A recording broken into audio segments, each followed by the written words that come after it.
Hello and welcome to Multifamily Investing with Bob Biggins. I am Bob Biggins. Today I've got a gentleman by the name of Scott Whiteford from Kal-Haven, Michigan.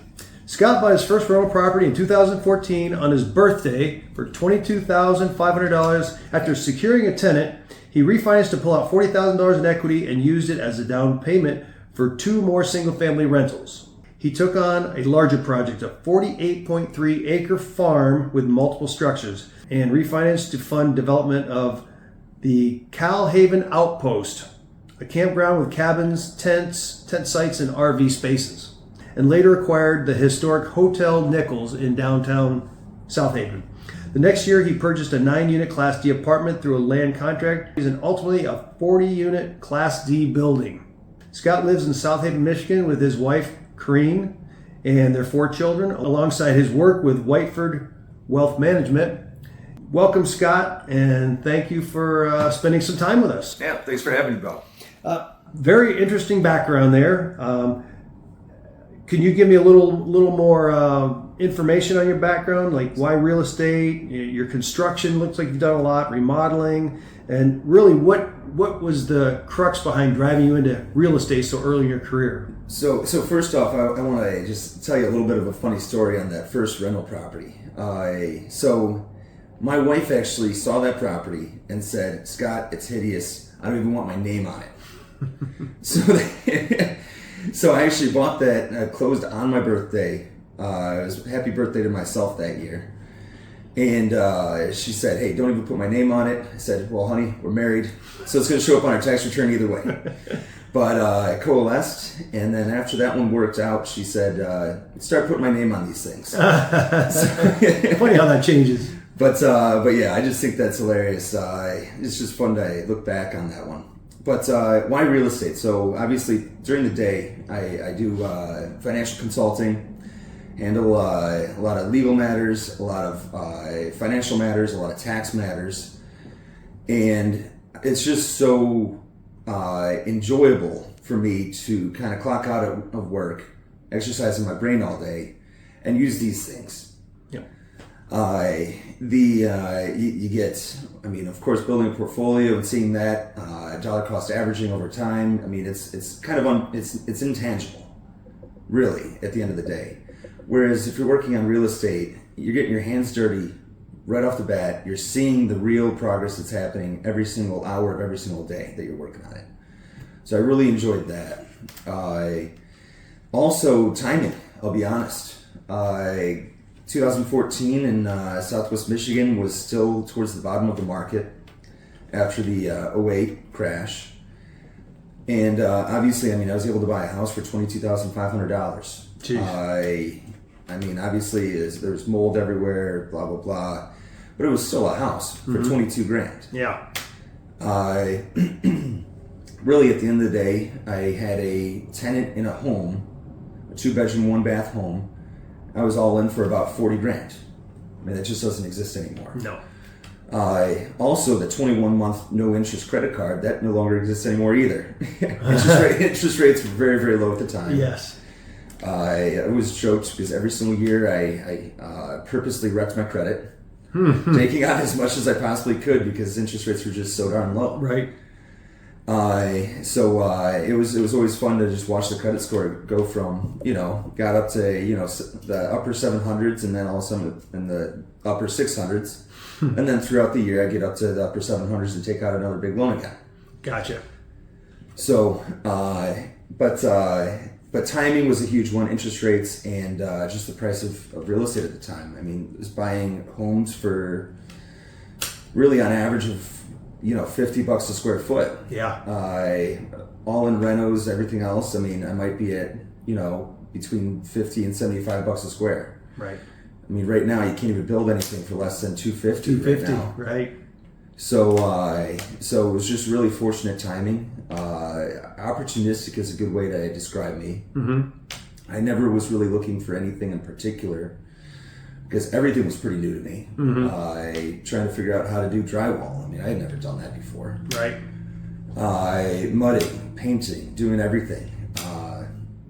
Of course, when it comes to electric and plumbing, you get the pros for that. Yeah. But even then, how many times have I been shocked because I was trying to, fix an outlet or something. Right. Just something basic. Right. But yeah, opportunistic is a good way to describe it. There was always, most of the things that I bought were usually on the market for quite some time. Okay.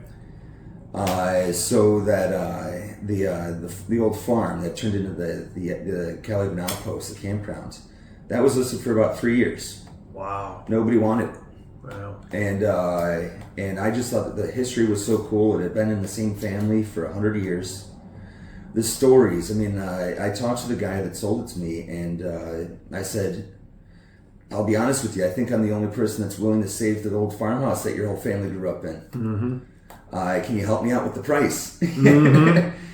and not to interrupt, were you a broker at the time? I was not. Okay. So I did that during COVID. Gotcha. Because of course I was only working 50 or 60 hours a week during COVID, during the lockdowns.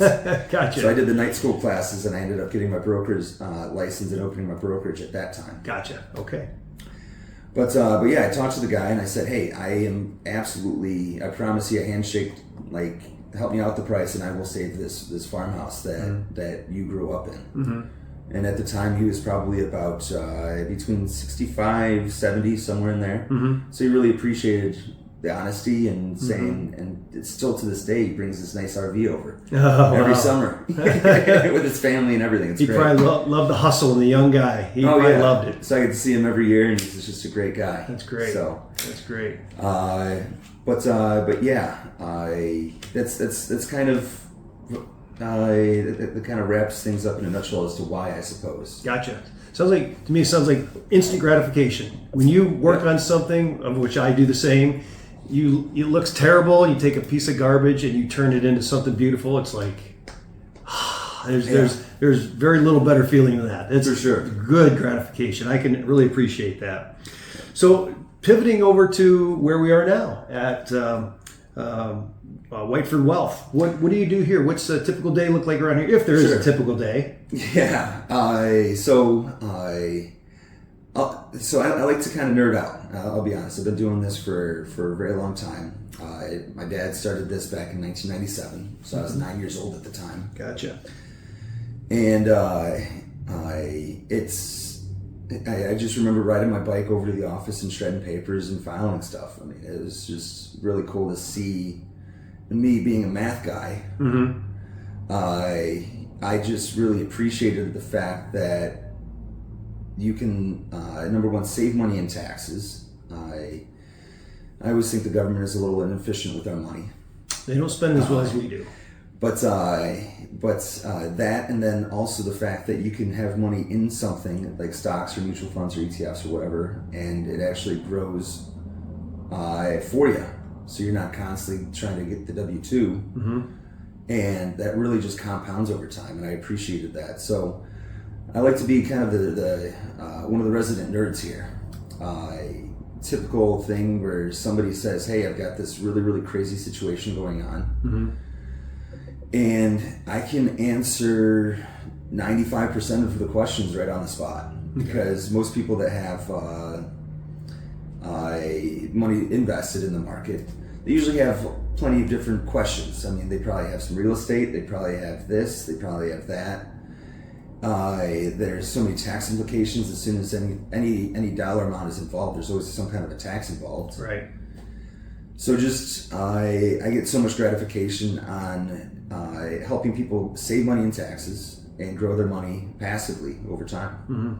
So that is my 9 to 5. So yeah, 9 to 5. Cut back on the hours, huh? Yeah, Yes. No more 60 hours a week. Sure, certainly. But I like the 40s. How did you choose what deals to take down when you're doing your real estate earlier in your career, and then even later in your real estate investing career? Well, still to this day, I still remember some of the things that some of the old guys used to say, and they said, "Scott, if you don't see it once a week, then it's not worth having." So I always said within 15 minutes of my front door, because I don't have enough time to be driving 2 hours to a job site. Right. I can spend that 2 hour each way, so 4 hours. That's half a day that I can spend at that job site instead of being in the car. That's true. So really opportunistic again, like I said earlier, but also within 15 minutes of my front door. Okay. So that's always been, of course, I'm looking at what else is out there. I like knowing what's going on in the overall market. I'm looking at what's happening in Illinois, Indiana, Florida, what have you all the time. But yeah, for me, everything within 15 minutes. Great. So, makes sense. Yeah, and it gets back to as well the tangibility. So it's really it's enjoyable to me to make a difference in my community, one brick at a time. So that's also extremely rewarding to me as well. So obviously you grew up in South Haven High School. I actually grew up coming here. Oh, really? So I grew up in a similarly sized town in Illinois, Frankfort, Illinois. Okay. My wife was about a mile away. So in Illinois? In Illinois. Oh, great. So she moved here obviously with me. Yeah. But it became a little bit too, I still joke about it today. There's just too many damn stoplights. in and I missed all the corn and soybeans. Yeah. So we got to come here and raise our family in a similar environment that her and I grew up in. Yeah. Just kept growing and growing in Chicago area. Yep. Absolutely. So. Yeah. For people who don't know, we're about 50, 60 miles from Chicago, right around the bottom of Lake Michigan. Right around, and actually, that's St. Joe, and where I'm from, South Haven. Go up a little, 20 minutes higher up. Exactly. On the backside. An hour 45 minutes to downtown. With no traffic. Yep. Gotcha. So in the loop in about 45.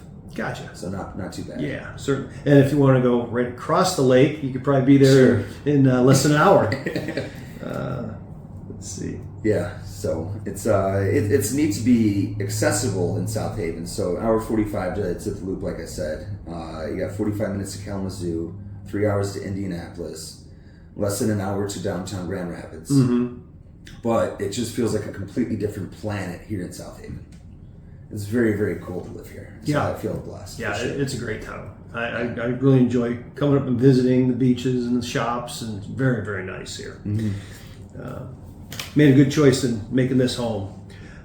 How's been an attorney helped you in your real estate companies, especially with owning properties and a brokerage and all that, the kind of the legal side of things? The devil's always in the details. And not just that, but I understand from reading your LinkedIn that you were a professor over at Lake Michigan College. Briefly at least. Okay, yeah. Taught some law over there. That's very cool. Business law. So it was just like any class. There was a handful of students that were actually there because they were interested, and I think the other ones were kind of sleeping. They needed the credit. They just needed the credit. Yeah. And not everybody wants to talk business law. Yeah.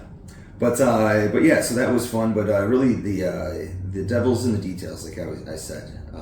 There's the difference between, let's just say, if you're getting, because there's been so many weird and interesting ways to set up a deal. And if you're able to change one number, two numbers, or whatever it might be, it dramatically increases the ROI. Because for me, it's always been cash on cash return. Okay. Yeah. Starting out, I had like the $22,000 that I spent. That was my entire life savings at the time. Right. So I had to make sure it worked because I couldn't afford it if it went down. So being able to negotiate some of the deals, like being able to say, hey, you know what? If I'm buying this multifamily thing and you just want to have a single family thing, well, what do you think about this or that? And then it's almost, you have two closings in one day to get a deal done. Create a structure of some sort. Yeah, because maybe they like this house and maybe they want to just have something more simple. Right. And they're over having a bigger project. Yep. So that kind of stuff it kind of came inherently to me, I suppose. Oh, sure. And doing all the legal work, the contracts and forms and things that you go pay a lawyer for, you just do in-house. Yeah, the nice thing, though, is there's so much boilerplate stuff, too. Oh, I bet. So really, it's setting up the deal. I mean, the addendums are always where the creative stuff comes in the deal, right? Yes. So, but yeah, it's just there's always, there's a million ways to make $1 million. Mm-hmm. So if you're hungry and every single dollar counts, like at the time there was still $5 footlongs at Subway. Yeah. So every $5 was a meal. Yeah. You know, $20 is 4 meals. When you're young 20s, absolutely, absolutely. What were some of the toughest projects that we'll transition now into the Hotel Nichols. What are some of the toughest projects you did over there, being over a 100-year-old project, 100-year-old building, still standing today in downtown South Haven? Yeah, it's actually, it turned 150 last year. Wow. So, it's been a hotel in one way or another for 140 years as of last year, so 141 this year. Wow. But the toughest things that I came across, I mean, you just don't know what the hell you're going to walk into with something like that. Yeah. I mean, there was one section, it's 3 buildings that all got merged together in the 1920s. Good example is one of the potentially nicest suites in the building was constantly leaking. The ceilings were really low. I was hitting my head on every light, just being a taller guy. Ceiling fans are my enemy. Yeah. I just said, hey, you know what? I'm just going to start going. And I just broke down the first piece of the wall. Okay, all the wiring screwed up. Mm-hmm. I'm so glad there's never been a fire here, right? Yeah, exactly. Then I went to the next section. Same thing. Next section, next thing. And then all of a sudden there's no walls left. I said, okay, well, if we're going to do this, then let's look at the ceiling. So I took down one ceiling. Well, there's another ceiling behind that. Took down that one. Well, there's another ceiling behind that one, too. Wow. So the 7-foot something ceilings turned into they're like nine something feet now. Wow. And then I looked at, okay, so what was causing all these leaks? Well, the roof had never been replaced since 1884 in that section. Wow. So there was 6 layers of roof up there. Wow. It's over and over and over again. And yeah, I mean, so you take it all down. Mm-hmm. Is it flat roof there? Flat roof. Flat roof. Oh gosh. So very dicey walking on those boards when there was no roof left. Oh, that's true. I'm not gonna lie, I don't like heights, and that was real dicey. But gosh, another good one is the very first week that after closing, we had a good rainstorm that October. Oh boy! And in the center of the building is that's the only section of the building that's actually 1 story, so all the water pools into that spot. Well, I just put all the money into the down payment. I didn't have enough money to replace the roof. Right.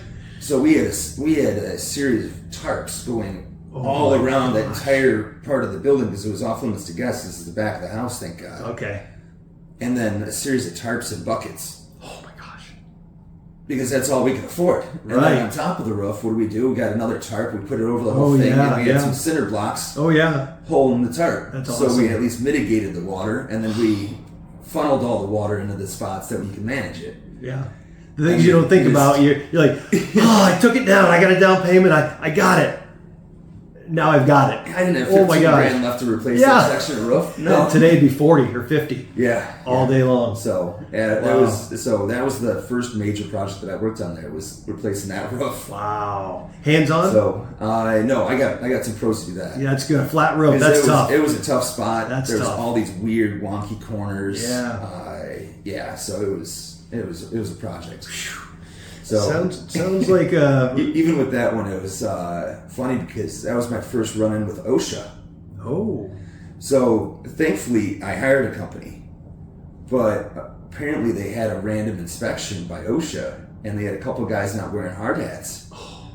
So they actually did that roof for free because they had 10-15 grand in fines. Wow.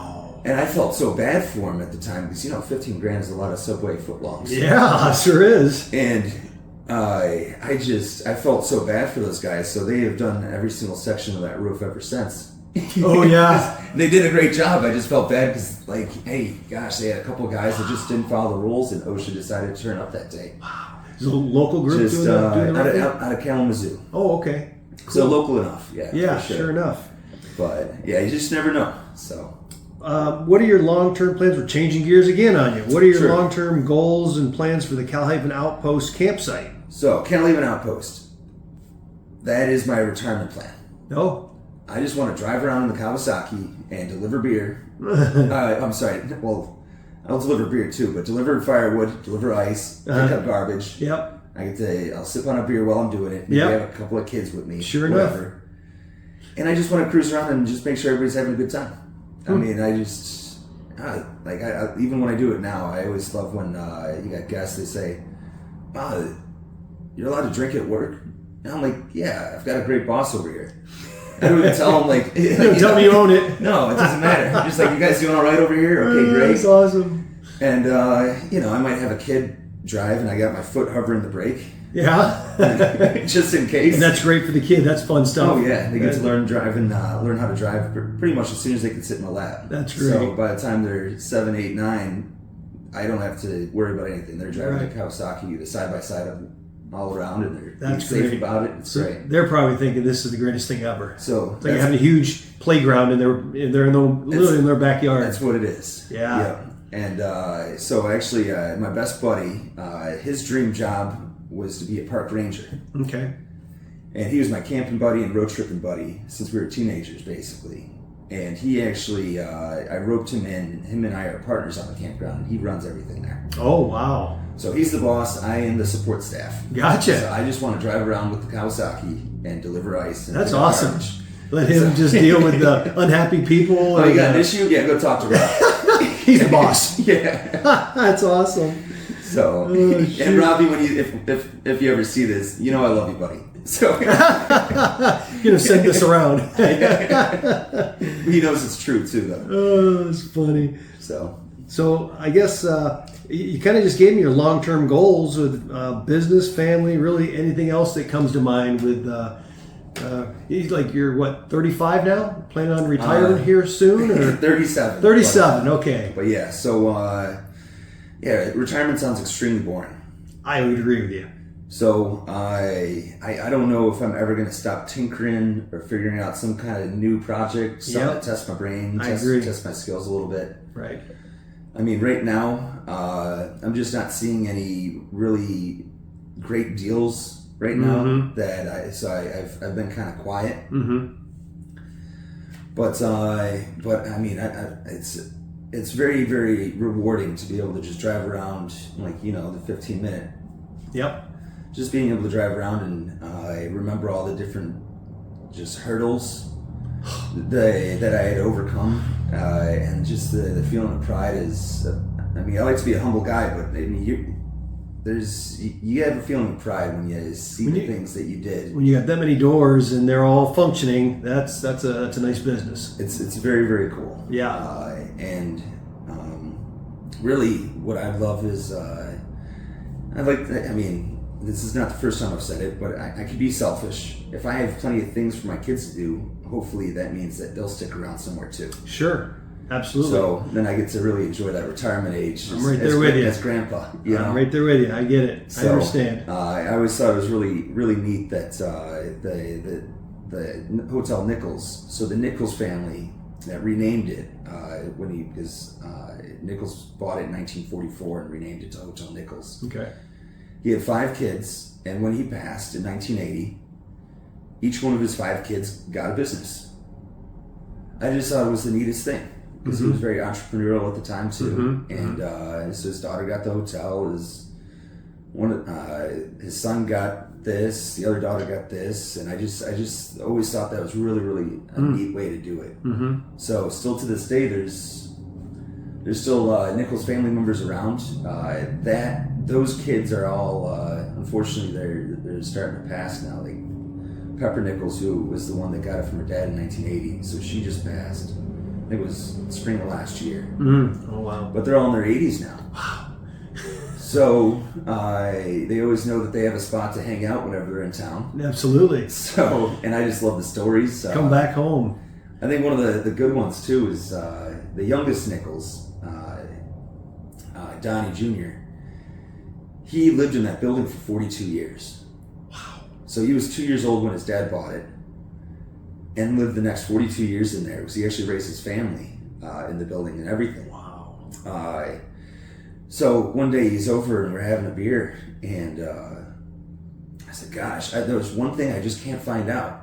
where in the world is the access to the attic in this building? I cannot find it. I'm pretty good at finding things. Right. He said, oh, Scott, it's just in the bathroom over, room number. I said, okay, and we go in there. He said, well, I guess they covered it up, but it's right there. Oh, no kidding. So now I know where it is. Yeah, exactly. You ever need to get up there. But, I mean, it's just the neat little things like that. That is really cool. So, that's really cool. Yeah. But, I think my long-term plan, I plan on living here for the rest of my life. I love it.